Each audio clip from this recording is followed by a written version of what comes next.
Hoje nós lemos a divulgação de uma pesquisa e nos chamou a atenção uma manchete, uma highlight, dizia assim: só 1 em 10 alunos estão satisfeitos com aulas e os materiais pedagógicos. Aí nós temos que trazer aqui, né, a pesquisa. Essa pesquisa, ela foi feita por uma entidade chamada Porvir. E nós temos então aqui a convidada de hoje, que é Tatiana Klix, que é porta-voz da Porvir. Tatiana, muito obrigado pela gentileza, bem-vinda, prazer em conhecê-la, Tatiana. Prazer, obrigada pelo convite. Obrigado. Tatiana, essa pesquisa foi feita no ensino fundamental, médio, universitário, como é que foi? Não, a pesquisa, ela queria ouvir os jovens, então ela não se restringiu apenas aos alunos, a gente restringiu a idade. Então foram alunos de 13 a 21 anos. 13 a 21?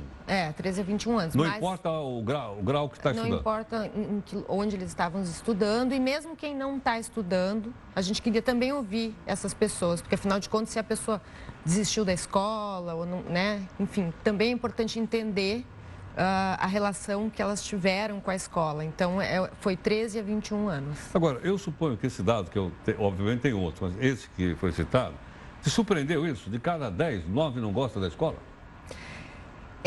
Não chega a surpreender. Porque, não chega a surpreender. Na verdade, não é que ele não goste da escola, acho que isso é bem importante na pesquisa, que é uma mensagem que a gente tem que prestar atenção e ver o que a gente faz com ela, né? Porque 1 em cada 10 não está satisfeito com as aulas. E com as aulas? Com as aulas e com os materiais pedagógicos, né? Quando a gente pede para eles avaliar uma série de itens da escola, como, por exemplo, a alimentação, a relação que os alunos têm com seus colegas, que eles têm com a equipe da escola, como o prédio e a estrutura da escola, eles foram dando notas para esses itens. Melhores do que essas? Todas ruins. Todas muito ruins. Mas as aulas foram as piores notas. E não chega a surpreender, porque eu trabalho com educação e o Porvir é um portal sobre inovações educacionais. Então, a gente pesquisa muito tendências na área de educação e como que a gente poderia tornar a escola, né, que ela não muda há muito tempo, ela usa as mesmas metodologias, aquela mesma aula em que o professor fala, o aluno escuta e depois ele tem que fazer uma prova. E a gente sabe que isso já não faz muito sentido para o jovem. E o material didático continua sendo a lousa e o giz ou não? Continua sendo muitas vezes a lousa e o giz e o livro didático. Mesmo quando a gente fala muito em tecnologia, algumas escolas já estão introduzindo, mas muitas vezes elas introduzem a lousa digital ou introduzem algumas tecnologias. Quer dizer, troca o giz pelo pincel eletrônico. Da mesma aula. E a mesma aula. Mesma aula. Então, não chega a surpreender. O que surpreende na pesquisa é que, quando a gente pergunta para o jovem, para ele afirmar algumas coisas sobre a escola dele, apesar de ele dar essas notas bem ruins, ser bem crítico com várias características da escola, a gente pergunta para ele, 72% dizem que gostam da escola. E 70% dizem que aprendem coisas úteis lá. Então, eles têm uma relação, assim, de crítica, tem muitas falhas que eles enxergam, mas eles têm uma relação afetiva com a escola. A escola é deles, eles têm Eles fazem parte daquela comunidade. Faz parte daquilo, o que é uma boa notícia. Agora, posso entender, então, que esse resultado, o mais duro aí, é que os professores não dão boas aulas? Se eles criticam os professores, se eles criticam o conteúdo e o livro didático, quem escolhe o livro didático não é o professor? Não necessariamente, né? Está dentro de um sistema, né? Muitas vezes é a rede de ensino que escolhe, muitas vezes é a escola que escolhe, muitas vezes são as opções que eles têm. Muitas vezes até o livro, assim, não muda muito. Ele pode escolher um, pode escolher outro. O que esse jovem está querendo dizer é que ele quer aprender de outra forma. Ele quer aprender de uma forma em que ele seja mais ativo, que faça mais sentido. Porque em outra pergunta da pesquisa, a gente pergunta, na escola dos sonhos, como que, né, dos seus sonhos, na sua escola ideal, como é que você quer aprender? E aí ele diz o seguinte, eu quero aprender através de atividades práticas, colocando a mão na massa. Então ele quer fazer coisas que sejam, realmente tenham a ver com a vida dele, que realmente ele vai aprender e vai ver a utilidade daquilo que ele está aprendendo. E o segundo item que aparece, eu quero aprender usando tecnologia. Porque faz parte da vida dele. Ele usa a tecnologia para se divertir, para várias coisas. E ele quer aprender também usando essa tecnologia. Sabe que você está falando, me lembrei da metodologia Waldorf. Você está vendo isso numa escola Waldorf? O professor de física estava dando aula na montagem de uma bicicleta.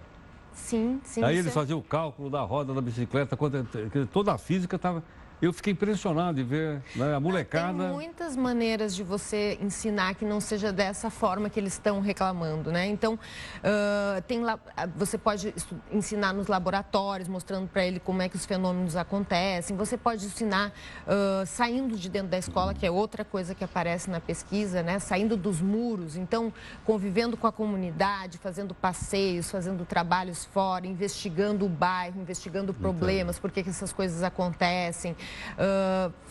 Tem uma tendência que a gente fala que é educação maker, né? Que é isso, é construindo coisas, e aí quando você vai ter que construir alguma coisa, você vai ter que estudar para construir e vai ter que aprender. Então, tem outras maneiras de aprender e eles estão pedindo essas novas maneiras de aprender. A Tatiana Clix, porta-voz do Porvir, gentilmente aqui conosco. Tatiana, conversando um pouco mais então sobre essa pesquisa. Quer dizer, o pessoal gosta da escola, gosta do ambiente, gosta dos colegas, né? Gostaria de transformar essa escola, mas nada disso dá para fazer sem o professor. O professor é muito importante. O professor tem um papel muito importante dentro da escola. O mais importante é o aluno. O que a gente quis mostrar com essa pesquisa, não sei se ele é o mais importante, né? Mas assim, que ele é muito esquecido, ele é muito pouco ouvido. O aluno? O aluno é muito pouco ouvido. Mas a escola não existe para o aluno?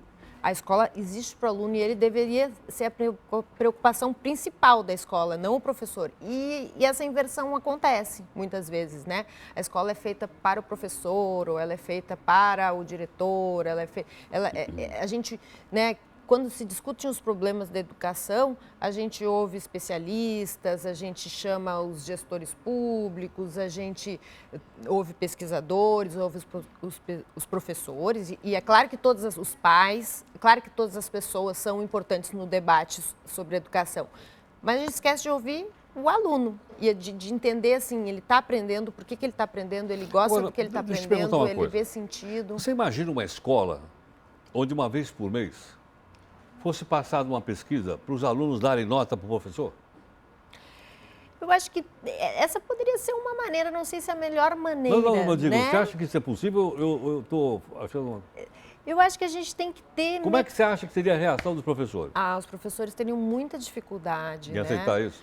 Eu acho que todo mundo tem uma certa dificuldade, é natural de ser julgado, né, de ser avaliado, e eu também... Mas os alunos, eles são avaliados todo mês, né? Lógico. Exatamente. Eu dei aula uma época. E onde eu dava aula, uma vez por mês, passava uma pesquisa para os alunos avaliarem o professor. E aí, a sua nota era boa? No começo era horrorosa. No começo eu ia mal para cachorro. Aí, porque quando eles escreviam que eu era ruim ou fraco, ele tinha que escrever do lado. Aí dizia assim, letra feia na lousa, não sabe a matéria, é feio. Tinha uma opção de coisa assim lá. E aí eu comecei a estudar, né? Porque as críticas, e aí eu comecei a melhorar. Mas no começo também tive dificuldade. Assim. Depois eu acabei... Então, está super alinhado com a nossa pesquisa que está dizendo que vão ouvir o que os alunos estão dizendo, que eles são parte importante da transformação. Porque isso é uma questão cultural, você concorda ou não? A gente ser avaliado é uma questão cultural nossa, a gente tem certa... né? Com certeza. E a gente, assim, justamente quem é o mais importante da escola, né, como você falou, assim, e quem precisa aprender, quem precisa se desenvolver mais, é quem é avaliado o tempo inteiro, né? Os professores uma certa inversão. Ele tem que dar um passo à frente do aluno, não tem? Ele tem que estar estudando antes, né? Exatamente. Ele tem que se especializar antes, ele tem que se atualizar antes. Porque senão ele acaba sendo atropelado pelo pessoal. Exatamente. Mas a gente tem um problema de, assim, também o professor é muito sobrecarregado, né? Não, tudo bem, claro. E a formação eu também dele era sobrecarregado. Também. Tatiana, muito obrigado pela gentileza. Muito obrigada. Prazer em conhecê-la. Prazer, muito a conversa obrigado. foi ótima. Muito Obrigada. Obrigado.